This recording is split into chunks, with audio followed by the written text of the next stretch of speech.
ახლა ძალიან მნიშვნელოვანი თემაზე გადავიდეთ მენტალურ ჯანმრთელობას და ემოციურ ჯანმრთელობას. დღეს განსაკუთრებით დიდ დროს უთმობთ.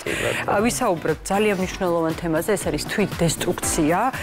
როგორი, ანუ რა სიმპტომებით შეიძლება გამოვლინდებოდეს, რომელი დაავადების, ასე ვთქვათ, სიმპტომი და ნიშანი შეიძლება ეს იყოს და ჩვენთან სტუმრად არის ჩვენი გადაცემის მეგობარი, შემიძლია თავისუფლად უწოდოს ასე, ეკა ჭყონია. ფსიქიატრის საქართველოს ფსიქიატრთა საზოგადოების თავმჯდომარე, ჩვენი ხშირი სტუმარი, გადაცემის მეგობარი, რომელთან ერთადაც ვისაუბრებთ ამ ძალიან მნიშვნელოვან თემაზე. გამარჯობა. მოგესალმებით. ყოველთვის მიხარია თქვენი სტუმრობა. გაბა ჩვენს მეგობარს მივესალმებით. თვითდესტრუქციული ქცევა. ძალიან გვიხარია ამ მნიშვნელოვან თემაზე ერთად ვისაუბრებთ. სამწუხაროდ საკმაოდ მცირე მასალა არის ქართულ ენაზე ინტერნეტში, როდესაც ვცადეთ ჩვენ მოძიება და მოდით ჩვენი მაყურებლისთვის ავხსნათ ზოგადად რა არის ეს თვითდესტრუქციული ქცევა. ძალიან დიდი მადლობა მოწვევისთვის და მივესალმებით თქვენს მაყურებელს. დიახ, სამწუხაროდ ბევრ საკითხთან დაკავშირებით, რაც ფსიქიკურ ჯანმრთელობას ეხება, ძალიან მწირი მონაცემები აქვს ქართულ ენაზე. ხა რაც შეეხება თვითდესტრუქციულ ქცევას, ეს უფრო ფართო, ეს თქვა, ქცევის ფართო ასპექტებს მოიცავს, რაც ნიშნავს, რომ ეს არის პოტენციურად საზიანო, გაუფრთხილებელი ქცევა, რომელსაც ძალიან მაღალი სარისკო შედეგები შეიძლება მოყვეს. ზიანი მოუტანოს არა მარტო თვითონ ადამიანს, არამედ ირგვლივ მყოფებსაც. თუმცა თვითდესტრუქციული ქცევა ყოველთვის არ არის გაცნობიერებული და საერთოდ ქცევა, ადამიანის ქცევა არის ძალიან რთული, ხო? ნებისმიერი ქცევა რო ავიღოთ, ძალიან ბევრი კომპონენტისგან შედგება და ძალიან ბევრი ფაქტორისგან შედგება. ამიტომ ახლა რა ვთქვათ, რომ თვითდესტრუქციული ქცევა მარტო რაღაცა ერთი კონკრეტული მიზეზითაა განპირობებული, რაღაც ერთ მიზეზამდე დავიყვანოთ, მათ შორის ფსიქიკურ ჯანმრთელობამდე მხოლოდ, ხო? ეს არ იქნება მაინც და მაინც სწორი. იმიტომ რომ ქცევა ჩვენი სოციალური ქცევა, ფაქტიურად თვითდესტრუქციული ქცევა ხშირ შემთხვევაში არის დისოციალური, ანტისოციალური ქცევა, როდესაც ჩვენ საზოგადოებაში ისე ვიქცევით, რომ ან ჩვენ თავ შეიძლება ზიანი მივაყენოთ, არ ირგვლივ მყოფებს, ხო? მაგრამ სოციალური ქცევა მნიშვნელოვან წილად დასწავლილია იმ სოციუმში, რა სოციუმში ჩვენ ვიზრდებით. ანუ აქ ძალიან ბევრი რაღაც შემოდის, როგორც რისკის ფაქტორები, ასევე განმაპირობებელი, ხო, ამა თუ იმ სახიფათო ქცევისა. რატო ვიქცევი მე ესე? შეიძლება რაღაც აი სახიფათო და დესტრუქციული ქცევა იყოს პრინციპში ნორმალიზებული გარკვეულწილად და საერთოდ არც იყოს გაცნობიერებული ესე ფართოდ იმ კონკრეტულ სოციუმში, რომელშიც მე ცხოვრობ დესტრუქციულ ქცევად. ნუ აი მაგალითად რო ავიღოთ, ღვედის გარეშე მანქანის ტარება, ან მთვრალ მდგომარეობაში, თრობის მდგომარეობაში, ხო? ეხლა თრობის მდგომარეობაში მე მახსოვს იყო დრო, როდესაც ნასვამ მდგომარეობაში ჩვეულებრივი ამბავი იყო პირიქით, რაღაცა ესეთი თავსაც კი იწონებდნენ ამეთი, ხო? სამწუხაროდ ეხლა ჩვენ ხვდებით შემთხვევებს, როდესაც შეიძლება ალკოჰოლით არ არის თრობა, მაგრამ სხვა ნივთიერებებით ან ექიმის მიერ გამოწერილი სედაციური მედიკამენტებით ხშირ შემთხვევაში ჩვენ არ ვიცით ამის შესახებ, რომ ამას შეიძლება რაღაცა ზიანი გამოიწვიოს. ბატონო, საინტერესო რა არის ის და მაგალითისთვის ავიღოთ, ხო ეს იქნება ნარკოტიკი, სიგარეტი, ალკოჰოლი. ეს ყველაფერი ყველამ ვიცით, რომ ჩვენს არის დამაზიანებელი. ადამიანთან ურთიერთობა შეიძლება რომელიც გაზიანებს. იცი ეს ყველაფერი და ვნება გაქვს, რომ მაინც გააკეთო. რა იწვევს ამას ჩვენში? კი, ერთ შემთხვევაში შეიძლება ვერ ვხვდებოდე, მინდა გითხრათ, იმიტომ რომ ხშირად არის, რომ ჩემთან მოდიან ახალგაზრდები, რომელსაც საკმაოდ საზიანო შედეგები აქვთ აი ფსიქოაქტიური ნივთიერების მოხმარებით და მეუბნება, რომ მე არ ვიცოდი, იმიტომ რომ ჩემს ირგვლივ ყველა ესე მოიხმარს და არც არაფერი, ხო, მარტო მე დამემართა. ეს ერთი რომ აი რაღაცა თითქოს ხვები ამას აკეთებენ და არაფერი არ ემართება და მეც არაფერი არ დამემართება და მეორე აქ უკვე სხვა ამბობ, რომ ძალიან ბევრი ფაქტორისგან არის განპირობებული. ხშირ შემთხვევაში ჩვენ რაღაცნაირად შინაგანად, ცნობიერად თუ გაუცნობიერად ვსჯით საკუთარ თავს. გარკვეული მდგომარეობიდან გამომდინარე. ეს უფრო, რა თქმა უნდა, უკვე რაღაც პიროვნულ მახასიათებლებთან არის დაკავშირებული. ეს შეიძლება იყოს უკვე რომელიმე კონკრეტული ფსიქიკური აშლილობის შედეგი, იმიტომ რომ ჩვენ ვიცით, რომ თვითშეფასება მნიშვნელოვნად განსაზღვრავს, რა დამოკიდებულება აქვს ჩემს მიმართ და რას, ესე ვთქვათ, უკეთებ ჩემ თავს, ან სხვას რა ვაკეთებ ვახდებინებ ჩემი თავის მიმართ, ხო?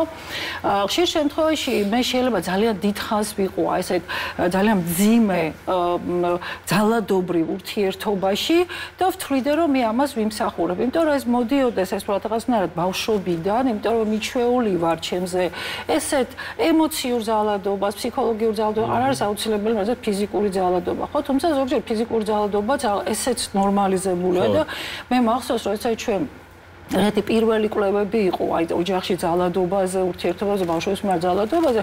ბევრი ესეთი რაღაც ამოვიდა, რომ არც ბავშვების მიმართ ძალადობა იყო. ხო, არც შენს მიმართ ძალადობა არ იყო, მაინც ესეთი გაცნობიერება და თითქოს ეს რაღაცნაირად ესე მიღებულია. ნუ აი ამ ისევ მივდივართ რაღაცა სოციალურად ნორმალიზებულ ქცევამდე, რაც საზიანოა პრინციპში, მაგრამ მე ამას სათანადო ყურადღებას არ აქვს. მე ჩემი თავის ერთი რომ არ მაქვს გაცნობიერებული, რომ ეს მე მაზიანებს. ან შეიძლება ცნობიერათაც ვიყო ჩართული ამ საზიანო ურთიერთობებში და არ მქონდეს უნარი, აქ უკვე არის უკვე რაღაც დაძლევის უნარებზე საუბარი, იმიტომ რომ დაძლევის უნარები არ მეძლევა მე თავისთავადად. მე ამას ვსწავლობ ცხოვრების მანძილზე და მე თუ ვერ დავისწავლე, როგორ უნდა დავიცვა ჩემი თავი, როგორ უნდა დავაღწიო პრობლემას, როგორ უნდა გადავჭრა პრობლემურ სიტუაციო, ხო, როგორ არ დავსაჯო და სხვანაირად ადაპტაციურად გადავწყვიტო რაღაცეები, ხო, მე ამას ვერ გავაკეთებ, ხო, ბუნებრივია. და რა შეიძლება რამე მენტალური პრობლემა იყოს, თქვათ, აი დესტრუქციული ქცევის მიზეზი და თუ კი რა ტიპის დაავადებებზია საუბარი? კი, სამწუხაროდ როდესაც ჩვენ საერთოდ მართალია თქვენ ახსენეთ, რომ ქართულ ენაზე ცოტა ლიტერატურა, მაგრამ საკმაოდ გვაქვს მაგალითად სუიციდის პრევენციის გაიდლაინები, რომელიც ძალიან ბევრ სააგენტოში და ორგანიზაციაში უკვე დანერგილი და ესეთი ის გვაქვს შესაბამისად შემუშავებული გზამკვლევი, რომელიც განსაზღვრავს რისკ ფაქტორებს. და რისკ ფაქტორებში, რა თქმა უნდა, ძალიან დიდი ხვედრითი წილი მიუძღვის ფსიქიკურ ჯანმრთელობას. პირველ რიგში შევახსენე პიროვნული მახასიათებლები, ხო, პიროვნული აშლილობა, თუმცა არ არის აუცილებელი იყოს ჩამოყალიბებული უკვე პიროვნული აშლილობა, მაგრამ ქცევითი და ემოციური რაღაცა პრობლემური მდგომარეობა იყოს, ხო? ეს განსაკუთრებით მოზარდობის, ასე ვთქვათ, არასტაბილურია ჯერ კიდევ. ადამიანს აქვს პრობლემა თავისი ემოციების რეგულაციის, ქცევების რეგულაციის, ხო? აი ამაში დიახ, პიროვნული ჩამოყალიბების ნეგატიური აფექტურობა, რაც ძალიან ხშირად მაქვს დეპრესიის დროს, პოსტტრაუმული სტრესული აშლილობის დროს, პიროვნული აშლილობების დროს, როდესაც მე მხოლოდ ნეგატიური ემოციებით ვარ მოცული, ხო? როგორც საკუთარ თავის მიმართ, ეს სხვის მიმართ, გაღიზიანება, ბრაზი, აგრესია, საკუთარ ეს თითქოს რაღაც ერთად არის როგორც წესი ხოლმე, როგორც საკუთარი თავის მიმართ არის ხოლმე ბრაზი, მიმართული და აგრესია, ასევე ამ პირიქით. და სხვა შორის ძალიან საინტერესო კვლევებია, რომ ადამიანები, რომლებიც სხვებს აბულინგებენ და საერთოდ ეს მოძალადეობრივი ტენდენციები აქვს, მათში თვითდამაზიანებელი ტენდენციები ძალიან მაღალი სიხშირით ხდება. ხშირად ძალადობის მსხვერპლი არიან ხოლმე თვითონ. კი ბატონო, იმიტომაც ძალადობენ სხვებზე, რომ მათ აი ეს ან დასწავლილი ქცევა აქვს, რომ თავის საკუთარ გამოსვლებიდან არის, ხო, ან გარკვეული ფსიქიკური, ვთქვათ, აი ეს არასტაბილური მდგომარეობა. არის ისეთი ფსიქიკური აშლილობები, განსაკუთრებით, როდესაც ჩვენ ვლაპარაკობთ ემოციურ, გუნებგანწყობის აშლილობებთან. ეს არის ბიპოლარული აშლილობები, ეს არის დეპრესიული აშლილობები. როდესაც ამ შემთხვევაში, აი ამ მდგომარეობაში რო ადამიანი იცვლება. ხო, აი აქ ცოტა შემიძლია დიფერენცირება, იმიტომ რომ არის ადამიანი, რომელიც ყოველთვის ესე იქცევა და არის ადამიანი, რომელიც რაღაცა ეპიზოდურად იქცევა ესე და მანიაკალური, ვთქვათ, და ჰიპომანიაკალური ფაზის დროს პირდაპირ ერთ-ერთი კრიტერიუმია, რომ ადამიანი იწყებს სარისკო ქცევაში ჩართვას და აქვს თვითდესტრუქციული ტენდენციები. ამითი არის საშიში ეს მდგომარეობა, რომ არ გამოგვეპაროს და არა მარტო იმიტომ, რომ ზოგადად რაღაცა ფსიქიკური პრობლემა, იმიტომ რომ თვითონ ადამიანი აზიანებს თავის თავს და აი იმპულს, იცით რა არის ადამიანი შეიძლება მისთვის მახასიათებელი იყოს იმპულსურობა, ან შეიძლება აი იმ კონკრეტული ეპიზოდიდან გამომდინარე უფრო იმპულსური გახდეს, ხო? მაგალითად, იგივე მანიაკალური მდგომარეობის დროს, ან ჰიპომანიაკალური მდგომარეობის დროს, დეპრესიული მდგომარეობის დროსაც ადამიანს უჭირს წინასწარ განსაზღვროს, რა შედეგი შეიძლება მოყვეს ამა თუ იმ ქმედებას, ხო? და განსაკუთრებით ესეთი მდგომარეობები იწყება და ვითარდება ახალგაზრდა ასაკში. მოზარდობის ასაკში, როდესაც ისედაც დეფიციტი არის, ხო ჩვენ ხშირად გვითქვამს ხოლმე, რომ ადამიანს შეიძლება საკმაოდ კარგი ინტელექტი ჰქონდეს, განათლება ჰქონდეს, ცოდნა ჰქონდეს, მაგრამ აი ეს არის დეფიციტური ახალგაზრდებში, ხო? რომ მათ უჭირთ რაღაცნაირად კონტროლი საკუთარი ემოციების, ხო? უფრო ძლიერად რეაგირებენ რაღაცებზე. შესაბამისად, აი ესეთი ჩართულობა, იმიტომ არის სარისკო ქცევების შემთხვევები ამ ასაკობრივ ჯგუფში უფრო მაღალი და განსაკუთრებით თუ ამას ემატება კიდევ აი ეს. თქვენ უკვე აღნიშნეთ, რომ თვით დესტრუქციული ქცევა შეიძლება მიემართებოდეს როგორც თქვა ემოციურისკენ, ასევე ფიზიკურისკენ. საინტერესოა აი მაგალითები თქვენ მოიყვანეთ უკვე, თუმცა იგივე ბავშვების და მოზარდების შემთხვევაშიც რაც კონკრეტული მაგალითები რო გითხრათ, რასაც უნდა მივაქციოთ ყურადღება, რომ ამოვიცნოთ ეს თვით დესტრუქციული ქცევა. ხო, ну ეხლა როდესაც თვით დესტრუქციული ქცევა ძალიან თვალსაჩინოა, რომ ადამიანი ეხლა თვით დაზიანებებს იყენებს, ან ფიზიკურად იზიანებს თავს, ეს ძალიან თვალსაჩინოა და ამას ეხლა განსაკუთრებული ესეთი აუცილებლად ნებისმიერ შემთხვევაში ჭირდება ჩარევა, მაგრამ ეხლა ხედავთ, რომ ადამიანი თავს მამდვილად იზიანებს. მაგრამ არის აი ესეთი საინტერესო ჩამონათვალია, თუმცა კიდევ ერთხელ ვამბობ, რომ ხშირ შემთხვევაში ეს რაღაცნაირად შეიძლება კონკრეტულ გარემოში ძალიან ნორმალურადაც იყოს აღქმული, მაგალითად ღამის თენება, ხშირად ღამის გათენება, ხო? ერთ-ერთ თვით დამაზიანებელ ქცევად ითვლება, იმიტომ რომ ჩვენ ვიცით, რომ უძილობა ფიზიკურ ჯანმრთელობასაც ძალიან აზიანებს და ფსიქიკურ ჯანმრთელობას. აი შეიძლება იყოს ერთ-ერთი ძალიან სერიოზული ნიშანი ფსიქიკური ჯანმრთელობის პრობლემისა, ხო? ასევე სხვა შორის აი სოციალურ ქსელებში დიდი დროის დახარჯვა აი ამ სკროლვაზე და არის შემთხვევები, როდესაც იქამდე მიდიან ადამიანები, რომ აბსოლუტურად იგნორირებული აქვთ ყველაფერს, საკუთარ თავის მოვლაც კი, არის გარემოს მოვლაც კი, ძალიან დისფუნქციურები ხდებიან ამის გამო, თითქოს არაფერი ხა ეს ესეთი საზიანო თითქოს არ გამოიყურება, მაგრამ გადამეტებული, თქვათ, აი ეს მიჯაჭულობა ინტერნეტზე, სოციალურ ქსელებზე, ამან შეიძლება სერიოზული ზიანი მომიტანოს მე ცხოვრებაში, იმიტომ რომ სათანადოდ სკოლაში პრობლემები შეექმნას, სწავლა თუ სამსახურია თუ ურთიერთობებში ჰიგიენამდეც კი მიდის, ხო? აი ესეთი ასევე კვება ხო, კვების პატერნი, როგორც ძილის პატერნი, ასევე კვების პატერნი შეიძლება იყოს თვით დამაზიანებელი, ჩვენ ვიცით ასეთი უკონტროლო კვების შეტევები, როდესაც მე შეიძლება რაღაცა მთელი დღე ვისუსნავ ან პირიქით, კი ბატონო. ვიყო გამხდარი, მაგრამ მაინც მეგონოს რომ ბევრს ჭამდა, არ ჭამო არაფერი. ხო, ეს შეიძლება უკვე ამან მიაღწიოს კვებითი აშლილობის რეგისტრსაც, მაგრამ ეს შეიძლება იყოს თქვათ აი რაღაცნაირად კავშირში სტრესულ მდგომარეობასთან, ხო? გალდონეკა, თქვენ ნიშნეთ, რომ შეიძლება როცა ფიზიკურად ხდება ეს თვით დესტრუქცია, აი თვალსაჩინოა და ვხედავთ. და მეორე მხარე არის, როცა ემოციურად ხდება. მაგრამ აი ოჯახის სისტემაში რო ავიღოთ, ხო? არსებობენ მაგალითად როლები გადანაწილებულია და არსებობს ერთი, რომელიც არის ადამიანი თვით დესტრუქციული და ყველა თვლის, რომ ეს ადამიანი თავს იზიანებს. თუმცა მისგან გამომდინარე იქ არის კიდე ქვევით ჩამოდის ეს სქემა და ზიანდება სხვა ადამიანები, რომლებიც ამ თვით დესტრუქციაში მონაწილეობას იღებენ. და უბრალოდ ის გადაბრალება ხდება, რომ ამაზე არის მთელი ეს როლი გამორგებული და ჩვენ არაფერ შუაში ავართ. აი არსებობს კითხვა ამ შემთხვევაში რამდენად საშიში არის ეს და რამდენად თითის გაჩვენას ჯობია დავფიქრდეთ იმაზე, რომ ჩვენ როგორც მსხვერპლები და მსხვერპლის როლი ყოველთვის რაღაცა ისეთი უფრო შეფუთულია ხოლმე, უნდა დავფიქრდეთ იმაზე, რომ ჩვენც თვით დესტრუქციულები ვართ და ამ თავაში ვიყოთ მონაწილეობაში. ხო, ეს ძალიან საინტერესო და მნიშვნელოვანი რამ აღნიშნეთ, იმიტომ რომ ამ შემთხვევაში გარემოს როლი ძალიან მნიშვნელოვანია. ხო, ესე თავიდან როგორც ამ ქცევების ჩამოყალიბებაში, ამ მნიშვნელოვანი ასევე ამ ქცევების დაძლევაში განსაკუთრებული როლი ენიჭება. ამიტომ ხშირად აი პრობლემა ეს არის, რომ თვითონ ადამიანს არ აქვს გაცნობიერებული, მის გარემოს არ აქვს გაცნობიერებული და ფაქტობრივად რაღაცა მანკიერად მოქმედებენ ერთი მეორეზე და აძლიერებენ. ჩვენ იმის მაგივრად, რომ მართლა თითი გავიშვიროთ და ვეჩხუბოთ ან რაღაც შევეცადოთ, რომ ეს ძალადობრივად დავძლიოთ ეს მისი თვით ძალადობრივი ქცევა, ხო, რასაც შედეგი არ მოყვება, ბუნებრივია.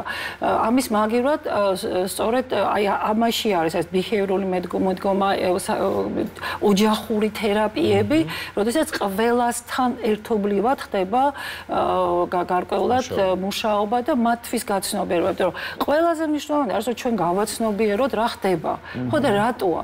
და ხშირად მithumetes ხერხს ოჯახს და გარემოს, იცით, გარემო გადამწყვეტ როლს ასრულებს, ჩვენ რომ გავაანალიზოთ, თუ გინდ ფსიქიკური აშლილობების ჩამოყალიბებაში, თუ გინდ პიროვნული აშლილობების ჩამოყალიბებაში, ეს ყველაფერი მოდის აი ტრაუმებიდან, იმ რაღაცა გაუცნობიერებელი მდგომარეობიდან. თუმცა ხშირად მშობელსაც არ აქვს ეს გაცნობიერებული და მშობელსაც სჭირდება შესაბამისი დახმარება და გაძლიერება და არა ისევე იგივე რომ არ მოგვივიდეს. ეხლა რომ მშობელისა ოჯახის წევრებზე გავიშვიროთ ხელი, როგორც ოჯახის წევრები იშვერენ ამ პიროვნებაზე, ხო, აი ეს გადაბრალება არაფერს არ მოგვიგებს. სწორად გავიგე, ესე იგი დანაშაულის შეგრძნება, როცა უჩნდება ადამიანს, თვითდესტრუქცია ახლოს არის ამასთან. ერთ-ერთი ფაქტორი ეს არის და ამ შემთხვევაში ესე იგი თუ ოჯახის წევრისგან ხელს უშევს და მას ვადანაშაულებთ, ეს კიდევ უფრო უძიებს და კიდევ უფრო თვითდესტრუქციული გახდება დროთა განმავლობაში. რა თქმა უნდა, ბუნებრივია, ხო, იმიტომ რომ თვით შეფასებას, თვით აღქმას აქვს გადამწყვეტი მნიშვნელობა, როგორ რეაგირებ ჩვენ სტრესულ მდგომარეობებს და სიტუაციებზე, ხო? და თვით შეფასება ყალიბდება პირდაპირ. გარემოს ჩემს მიმართ დამოკიდებული. ბავშვობიდან და მთელი ჩემი ცხოვრება ესეა. ნებისმიერ ასაკშიც რა დამოკიდებულება იმ გარემოში, რომელშიც მე ვარ და როგორ მეკცევა გარემო, ასევე კი შეიძლება მქონდეს რაღაცა მყარი ჩემი განცდები, ჩემს საკუთარ დამოკიდებულება, ჩემს საკუთარ თავის მიმართ, მაგრამ მნიშვნელოვანწილად მაინც ეს გარემო ფაქტორი დავასრულებთ აუცილებლად მკურნალობის მეთოდებზეც უნდა ვისაუბროთ, როგორ ხდება ეს თქვა მედიკამენტოზური ჩარევით, თერაპიით, თუ აი რა მეთოდები არსებობს ამასთან გამკლავების. ყველა კონკრეტულ შემთხვევაში ყოველთვის ამას ხაზს უსვათ, უნდა იყოს ინდივიდუალური მიდგომა. ჯერ უნდა გავერკვეთ რა ხდება. თუ ეს არის რაღაცა ოჯახური დინამიკის რაღაც დისფუნქციურობის ამბავი, იქ შეიძლება ქცევითი ჩარევა, თქვა გაზრება, რამდენად არის მზაობა ოჯახის წევრების მხრიდან, აქ თერაპიული, ხო, რა თქმა უნდა, აქ ახლა წამალი შეიძლება დანიშნო იმ შემთხვევაში, როდესაც უკვე მე მაქვს რაღაც ჩამოყალიბებული, თქვა იმპულსურობა, ადამიანს მართლა ძალიან უჭირს თავისი ემოცია, ან დეპრესიულობა, ან გიპომანიაკალური მდგომარეობა, ან მანიაკალური მდგომარეობა, ანუ რაღაცა ფსიქიკური აშლილობა, ამ შემთხვევაში მე შეიძლება დავნიშნო მიზნობრივად აი ამ კონკრეტული მდგომარეობის სამკურნალო მედიკამენტი, მაგრამ ძირითადი მაინც არის ქცევითი თერაპიები. აი ხა მანდ მინდა ჩაგეკითხოთ, ხო, ყველას ქონია რაღაც საქციელი ჩაგვიდენია, რომელიც ნუ შეიძლება ჩაითვალოს დესტრუქციულად. იმპულსურად. ხო და აი სად არის ზღვარი, რომ მე ახლა იმპულსურად მოვიქეცი? იმას, აი იმპულსურად მოქცევასა და დესტრუქციულ ქცევას შორის. აი აქ სად უნდა მივხვდეთ, რომ ეს უბრალოდ ახლა ეს დამემართა და არა უშავს. და სად არის იქ, რომ უკვე უნდა მივაქციოთ ყურადღება, რომ შველა ვითხოვოთ. ხო, ну, იცით, გენად ერთჯერადად მე მქონდეს იმპულსური თუ თვითდესტრუქციული ქცევა, აბსოლუტურად გეთანხმებით ყველას გვაქვს ეს. გააჩნია სადამდე წავიდე და როგორ დავიზიანე მე ჩემი თავი. და კარგია თუ მე რაღაცნაირად მოვახერხე გაჩერება, გაცნობიერება, ვისწავლე აი ამ შედეგიდან რაღაცა გავაანალიზე და იყოს აქციელი. ხო, და სხვა დროს მე უკვე ამას ვითვალისწინებ. როდესაც ახლა ჩვენ ლაპარაკობთ უკვე თვითდესტრუქციულ ქცევაზე როგორც პრობლემაზე, რა თქმა უნდა, აქ ყოველთვის ვამბობთ, რომ ეს არის განმეორებადი და ხშირი, დამახასიათებელი ქცევა, ხო? ადამიანისთვის, რომ ეს ესე იქცევა. მაგრამ მაინც იმპულსურობა კარგი არასდროს არაა მაშინ, რაც კი ეს უბრალოდ იმპულსურად მოვიქეცი და რამდენი საშინელი შედეგი დამდგარა ეს უბრალოდ იმპულსური მოქცევისგან, ხო? ხო, ну, რა თქმა უნდა, ახლა თუ მე ყველა ადამიანს გქონია, რომ თქვათ, სასმელი, თქვათ, ცოტა მეტად კარგ ხასიათზე ყოფილა, ცოტა მეტად გადაუფასებია თავისი შესაძლებლობით, ცოტა მეტად, ან იგივე სტრესში, როდესაც ხარ გეჩქარება სადღაც რაღაცნაირად შეიძლება არასწორად განსაზღვრო რაღაცეები და საფრთხეს ჩაიგდო შენი თავი, ხო? აი აქ გვეუბნები, ანუ ძალიან კარგია, რომ თუ შენ ისწავლე იმას, რომ დამიწდები, აი დაამიწებ შენ თავს, აი რომ ქონია, ხო, იგივე ემოციურად, ხო, რამდენჯერ გაგვიგია, რომ აი ტვინი გადამეკეტა, ისე გავბრაზდი, ისე გამოვედი წყობიდან, ხო? ხო. ახლა ტვინი ჩვენს ახლა მე დარწმუნებული ვარ, ყველას გამოგვიცდია ეს, რომ ძალიან ძლიერი ემოციურობა, ხო? აქ უნდა გააცნობიერო, რომ აი ახლა არ უნდა გადაგეკეთოს ტვინი. დამიწებაში რას გულისხმობთ? აი სხვაში პაუზის აღება და გადატანა ყურადღებით რეალობაში დაბრუნება. ანუ კონცენტრირებული, იმიტომ რომ როცა შენ ემოციურად ხარ ძალიან ძლიერ, და თითქოს შენი მთელი ფოკუსი მიდის და ვიწროვდება აი ამ რაღაცაზე, სიბრაზეზე, რომელზედაც შეიძლება ძალიან არასწორად ირეაგირო, ხო? ამიტომ ცოტა პაუზა აიღე და შეხედე სათხარ რეალურად, ხო? არის ეს სამის პრინციპი, ხო? შეხედე სამი საგანი ირგვლივ რა არის, ხო? შენი ემოციები. ჩემი შვილი ითვლის ხოლმე მაგალითად ახლა. ხო, აი რაღაცა რაც შეამჩნიე, ხო? ან შენი ემოციები, მე ხა გაბრაზებული ვარ ძალიან, უნდა უთხრა შენ თავს, რომ მე ხა ძალიან გაბრაზებული ვარ და აიყვანე თავი ხელში. ხო, და გაჩერდა. ხო, შეიძლება არ დაწყნარდე, მაგრამ ნუ გაჩერდე, ხო? ამას გამომუშავება უნდა. ეს არ არის, იცით რა, ჩვენ გონია რომ ახლა სოციალური უნარები ასაკთან ერთად თავისით გამომიმუშავდება. ასაკი მომემატება და კონტროლსაც უკეთესად შეუძლია თქვა. მე პირიქითაც გამიგია. ხო, ნუ არა, ასაკში უფრო და უფრო.